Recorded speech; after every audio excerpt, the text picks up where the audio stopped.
Hi everyone, welcome to my channel where I review the latest movies and documentaries. Today, I'm going to talk about the Shift movie. If you're interested in this topic, make sure to watch this video until the end and subscribe to my channel for more content like this. As the film story begins, a man comes out of the water while swimming. He looks at everything around him and says, "No, this is not my world is somewhere else. Where is it? I know, and I have a hope that I will reach my world."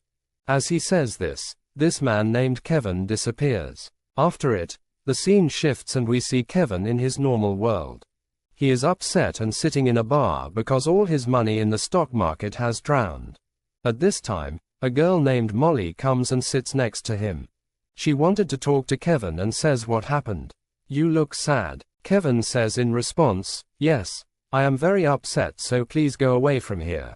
Molly says, "No, I will sit next to you because I like sad people, and anyway, I didn't come here for you. I have come to fix your mood while betting for it with my friend." Kevin allows her to sit next to him even though he does not want to. He was now starting to like Molly's company and they become good friends while talking. After a while, they get married. Time passes, these two were happy with each other. They did not know that their happiness was not going to last long. One day, while returning home from the office, Kevin was involved in a severe accident when he collided with a truck. When he came to his senses at that time, he was on an empty road, absolutely safe, and looks around. There was no one except an old man, no human, no traffic. He asks this old man, "I had an accident, where is my car? My phone, I have to call my wife." And in response to all this, the man says, "You will not be able to do anything like this, Kevin, because you are in another world. At the time of the accident, I took you out of there and brought you here." The old man standing here now introduces himself to Kevin and says, "I am a benefactor. My job is to shift people from one world to another." While talking, he called Kevin to a restaurant. Kevin says, "Stop kidding me, I want to go back to my world." "Why did you bring me here?" The benefactor says, "Yes, I brought you into this world so that you can become a shifter like me. Your job will be to bring people from the real world who are sad and angry to this world." Kevin says in response, "I do not believe that this is possible. Give me proof." "The witness who is sitting with you, disappear her." The benefactor says nothing but presses some code on the watch tied to his hand and this girl disappears. After knowing the truth, even Kevin was scared. He says to him, "I don't want to be a shifter, please send me back to my wife." But the benefactor says, "No, until you become a shifter, you will stay here." But Kevin refuses to become a shifter. He says, "I will not bring anyone from the real world here." He was now praying to God that God should take him out of here. Seeing him praying to God, the benefactor gets angry and leaves from there. After that, Kevin goes out to see this world. The people here were angry and in a strange frenzy. No one spoke to anyone. There were fights and there were almost no families here. There was not much to eat here. People would kill each other out of hunger. Time passes and Kevin gradually spends 5 years living in this place. In the news of this world, there was still news that the benefactor had offered Kevin to become a shifter and Kevin had refused him. Kevin was still trying to find a shifter here who would take him to his wife, but he had not succeeded in this attempt.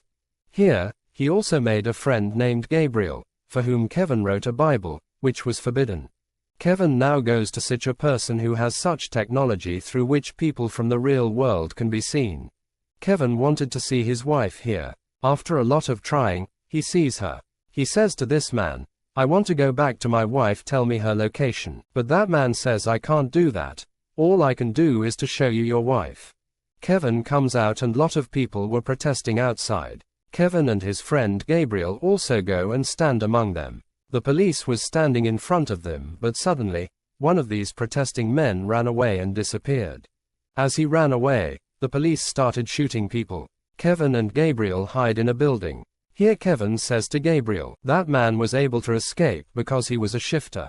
I also just need a shifter," and in anger, Gabriel replies, "Just give up your efforts. Neither will you get a shifter nor will you be able to get out of here." Kevin now goes to a shopping mall to shop for himself where he sees a boy. This 7-year-old child had disappeared in front of Kevin's eyes and come back the next moment. Seeing this child, Kevin remembers his son who had also disappeared in a shopping mall. After remembering this, Kevin was even more sad. In this mall, Kevin also meets a man named Nadir. That man calls Kevin by his real name and says, "I know you are hungry. If you want, you can come to my house and eat." Nadir was a man who had a family here, his wife, 2 daughters. Kevin goes to his house with him. Nadir knew that Kevin still remembers the Bible and a lot of things of the other world that these people have forgotten. He wanted Kevin to teach his daughters everything he remembers. In return, he will let him stay in his house and will give him food. Before Kevin gets excited, alarms start ringing here. They quickly turn on the news and discover that the benefactor, who had been absent from this world for many years, is scheduled to return tomorrow. Knowing this, Kevin's hope was awakened again to go to his world. Kevin quickly goes to the man who had the technology to know the location of people in the real world. He asks him for Molly's location, but this man says you will not be able to know the location until you have that special kind of shifter bracelet. Now only with the benefactor has the shifter bracelet, and if Kevin wanted to get it, he had to kill the benefactor, for which he takes a gun from Gabriel. Although he knows that it is illegal to keep a gun in this world. In the morning, the benefactor had also come to this world. There was a tight police security. People wanted to meet the benefactor as they consider him their god, but Kevin didn't, and to shoot him. Kevin somehow reaches his restaurant while escaping from the police. Before Kevin shoots him, the benefactor sees a gun in his hand and disappears from there. Now the police had also found out that Kevin had come to attack the benefactor. That's why they shoot Kevin from outside the restaurant. Kevin hides on a side. He now began to understand that he will never be able to meet his wife. As he thought this, the benefactor comes to him and says, "How many years ago I offered you to become a shifter. You did not listen to me, that's why you are regretting today. If you had listened to me, you would not have been crying here today. Either you would have been at home or you would have become their savior." Kevin says, "I don't want to become anyone's savior. I just want to go home to my wife, Molly." After that, the benefactor asks him, "Where did you get the gun from? Did Gabriel gave you this?" And then teleports Gabriel here through his shifter machine. After scolding Gabriel, the benefactor says to Kevin, "What did you think? I don't know anything about what's going on here. I also know what you write on the Bible pages." Saying this, he disappeared from here. As he left, the police who were standing outside also started shooting them. A bullet hits Gabriel and he dies, while Kevin hides behind the sofa and escapes. While escaping, Kevin sees Gabriel's hand in which there was the shifter's bracelet. Means his friends kept it a secret that he was a shifter. But anyway, Kevin could find Molly's location through this device and go there. As Kevin puts Gabriel's device on his hand, he dials some codes and teleports to another world. This was not Kevin's world. He had recognized it. He enters some codes again and teleports to another world. This time, he falls into the water, recreating the same scene we saw at the beginning of the movie. He knows this is not his world, but he will reach his world while finding his wife. He has this hope. He enters some codes again and teleports to another world. This world was no less than a mental hospital, and there was Dr. Gabriel. He finds many variants of Gabriel who were completely after him. He goes to the other side and finds a girl weeping. Perhaps he had seen this girl before, and now she, weeping, says, "My life has become insane because of you. Remember, you were the one who asked the benefactor to disappear me. He teleported me and I am still here." Kevin feels bad about this. He apologizes to Tina. He was talking about it. Meanwhile, the variants of Gabriel come and start shooting him. Before Kevin dies, he enters some codes on his device and teleports to another world.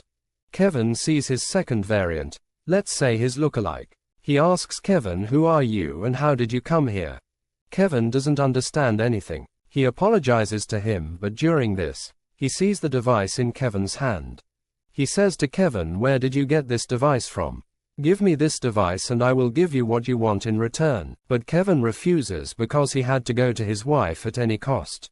Before the other man shoots him, Kevin enters some code on the device and reaches the same world where the benefactor was. He falls at Nadir's house and sees that Nadir is injured by the police's bullets. Because the police thought that Nadir has hidden Kevin, Nadir leaves with a hope that one day he will definitely get out of here. Kevin goes to the man whose monitors can tell him his wife's location with this device's help.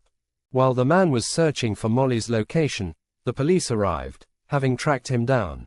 They were just going to arrest him, but before that, Kevin's companion tells him the code of Molly's location. And entering the code, Kevin had reached his real world before the police arrested him. Molly, who was in the mall at that time, was also surprised to see Kevin after so many years. She is also angry with Kevin and says, "You remember, you left me alone." He says, "I never left you alone," and shows her his wedding ring and says, "The years I was away from you, I was missing you. I was trying to come back to you, Molly, believe me." Molly tells him to go back to where he came from because she is married now. Kevin breaks down and says to Molly, "Please don't do this, I will die without you." Molly says, "If you want to live with me, then I have a condition that you find our lost child and bring him to me. I will also leave everything and we will start living our lives again." Molly had left and Kevin was broken. Meanwhile, we see that the benefactor teleports him back to his world. The benefactor was angry and says to Kevin, "What do you think, that you will leave this world easily and I will not do anything? Now you will be punished for what you have done to me." Kevin was silent as if he didn't care about anything. The benefactor says you have two options. One is to send him back to his old life to his wife, and the other is to send the girl to her life whom I sent to the mental asylum because of you. The benefactor was testing him because the world in which Kevin was, everyone has become selfish here. The benefactor knows that Kevin will decide to go back in his life, but surprisingly, he took the other option, and he decides to send the girl into her previous life. Listening to Kevin, the benefactor sent Tina to her family. They see that she was happy to go to her house, but the benefactor becomes furious. Because Kevin does opposite of his thinking and being furious, he shoots Kevin. Kevin opens his eyes into a new world. He was standing near a bar and goes inside it. There, he sees Molly, his wife, sitting. He thinks this is a chance. He goes to her and asks, "You are looking upset. What happened?" Looking at Kevin, Molly says, "It was an 18 hours shift and I have to go home. Now I am tired." They were talking and Molly gets her daughter's call and Kevin finds out that Molly is married in this world. As she cuts the call, he asks, "Are you married?" But she says, "Yes, but I don't live with my husband." He becomes happy to know this. He becomes her friend and then invites her for tea. They get married after some time and Kevin and Molly start living a happy life again. At the end of the story, Kevin says, "I know this isn't my world, but I will adjust in this world, because I have Molly, my wife, with me in this world." That's it for today's video. I hope you enjoyed it and learned something new. If you did, please give it a thumbs up and leave a comment below. Let me know what you think about this movie and what other movies or documentaries you want me to review next. And don't forget to subscribe to my channel for more videos like this one. Thanks for watching and see you next time.